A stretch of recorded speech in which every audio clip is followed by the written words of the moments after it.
ಬಾಗಲಕೋಟ್ ಜಿಲ್ಲೆ ಒಂದು ತಿಂಗಳು ನಿರ್ಬಂಧನೆ ಮಾಡಿದ್ದಾರೆ, ಬ್ಯಾನ್ ಮಾಡಿದ್ದಾರೆ, ಡಿಸಿ ಆರ್ಡರ್ ಮಾಡಿದ್ದಾರೆ ಅಂತ ಹೇಳಿದ್ರು.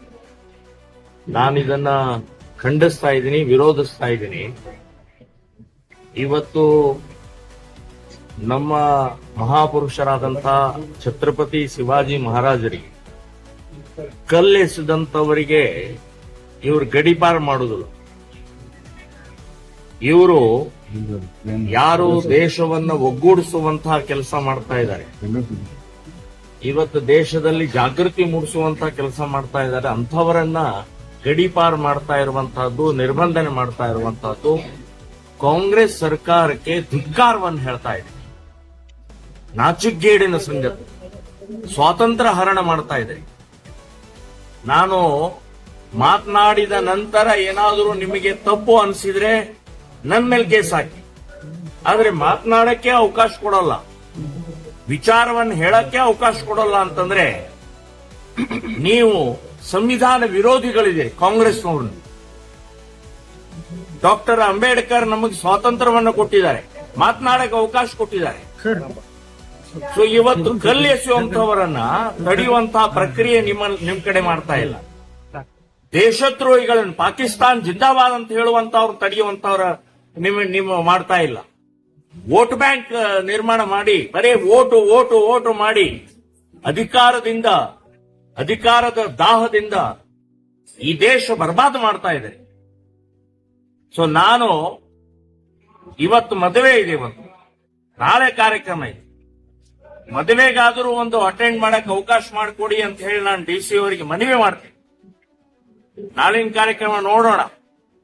ಆದ್ರೆ ಈಗ ಅವರು ಹೇಳಿದಂತ ಇದನ್ನ ಯಾವ ರೀತಿ ಏನು ಸ್ವೀಕಾರ ಮಾಡ್ಕೊಳ್ಬೇಕು ಅಂತ ಅನ್ನುವಂಥದ್ದು ಗೊತ್ತಾಗ್ತಾ ಇಲ್ಲ. ಈ ರೀತಿ ಬ್ಯಾನ್ ಮಾಡುವಂತ ಪ್ರವೃತ್ತಿಯನ್ನೇ ನಾನು ಬ್ಯಾನ್ ಮಾಡಬೇಕು ಅಂತ ಅನ್ನುವಂಥದ್ದು ನಾನು ಹೇಳ್ತಾ ಇದ್ದೀನಿ. ನಾಯಕರನ್ನು ಹತ್ತಿಕ್ಕುವಂತಹದ್ದು ಬರೇ ಬ್ಯಾನ್ ಮಾಡೋದು, ಕೇಸ್ ಹಾಕಿದ್ರಿಂದ ಆಗುವುದಿಲ್ಲ, ಇದರ 10 ಪಟ್ಟು ಇನ್ನೂ ಹಿಂದೂ ಸಮಾಜ ಜಾಗೃತಿ ಆಗುತ್ತೆ ಅಂತ ಅನ್ನುವಂಥದ್ದು. ನಾಳೆ ಕಾರ್ಯಕ್ರಮ ಆಗತ್ತೆ, ಹಾಗೇ ಆಗತ್ತೆ. ತಾವು ಬರ್ತೀರಿ ಸರ್? ನಿರ್ಬಂಧ ಇದೆ, ನಾನು ಬಂದೇ ಬರ್ತೇನೆ.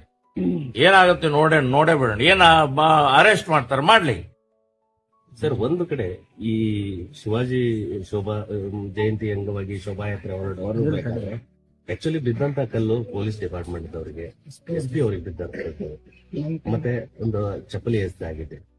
ಆವಾಗ್ಲೇ ಅಲ್ಲಿ ಅವರನ್ನು ತಗೊಂಡು ಲಾಠಿ ಚಾರ್ಜ್ ಮಾಡಬಹುದಾಗಿತ್ತು ಅನ್ನುವಂಥದ್ದು ಬಿಜೆಪಿ ಅವರ ವಾದ ಆಗಿರುವಂತದ್ದು, ಹಿಂದೂ ಸಂಘಟನೆಗಳ ಹತ್ತಿಕ್ಕುವ ಕೆಲಸ ನೋಡಿ. ಹಿಂದೂಗಳೇ ಇವರು ಬೇಡ ಆಗಿದೆ, ಬರೇ ಮುಸ್ಲಿಂ ಓಟ್ ಬೇಕಾಗಿದೆ ಕಾಂಗ್ರೆಸ್ನವರಿಗೆ.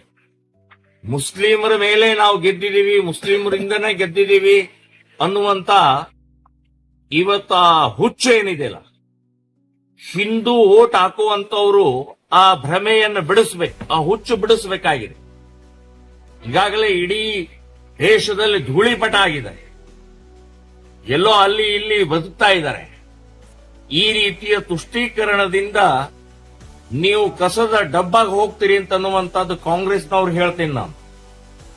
ಇಲ್ಲಿ ಛತ್ರಪತಿ ಶಿವಾಜಿ ಮಹಾರಾಜರಿಗೆ ಮೆರವಣಿಗೆಯಲ್ಲಿ ಶಾಂತ ರೀತಿಯಿಂದ ಯಾವುದೇ ಗದ್ದಲ ಗೊಂದಲ ಇಲ್ಲದೆ ಹೋಗ್ತಾ ಇರುವಂತ ಮೆರವಣಿಗೆ ಮೇಲೆ ಕಲ್ಲು ಎಸಿತಾರೆ, ಚಪ್ಪಲಿ ಎಸಿತಾರೆ ಅಂತಂದ್ರೆ ಎಷ್ಟು ಸೊಕ್ಕು. ಕೈ ಕತ್ತರಿಸಬೇಕರೆ ಇವತ್ತೇನಾದ್ರೂ ಈ ದೇಶ ಉಳಿದಿದ್ರೆ ಆ ಛತ್ರಪತಿ ಶಿವಾಜಿ ಮಹಾರಾಜರಿಂದ, ನಾವು ಉಳಿದಿದ್ರೆ ಛತ್ರಪತಿ ಶಿವಾಜಿ ಮಹಾರಾಜರಿಂದ, ಹಿಂದೂ ಧರ್ಮ ಹಿಂದೂಗಳು ಉಳಿದಿದ್ರೆ. ಸೊ ಅಂಥವ್ರ ಮೇಲೆ ಅಪಮಾನ ಮಾಡ್ತಾರೆ. ಹಾಗಾದ್ರೆ ನಾವು ಸುಮ್ಮನೆ ಇರ್ಬೇಕಾ? ಕಾಂಗ್ರೆಸ್ಸಿನ ಕುಮ್ಮಕ್ಕಿದು. ಕಾಂಗ್ರೆಸ್ಸಿನ ನೀತಿಯ ಪರಿಣಾಮದಿಂದ ಇವತ್ತು ಮುಸ್ಲಿಂ ಗುಂಡಾಗಳು, ಮುಸ್ಲಿಂ ಕಿಡಿಗೇಡಿಗಳು ಎದ್ದು ಕುಣಿತಾ ಇದ್ದಾರೆ. ಅವರ ಕೇಸ್ಗಳನ್ನು ವಾಪಸ್ ತಗೊಳ್ಳೋದು, ಅವರನ್ನು ಬಚಾವ್ ಮಾಡೋದು, ಈ ರೀತಿಯ ಪ್ರವೃತ್ತಿ ಸರಿಯಲ್ಲ. ನಾನು ಹೇಳೋದು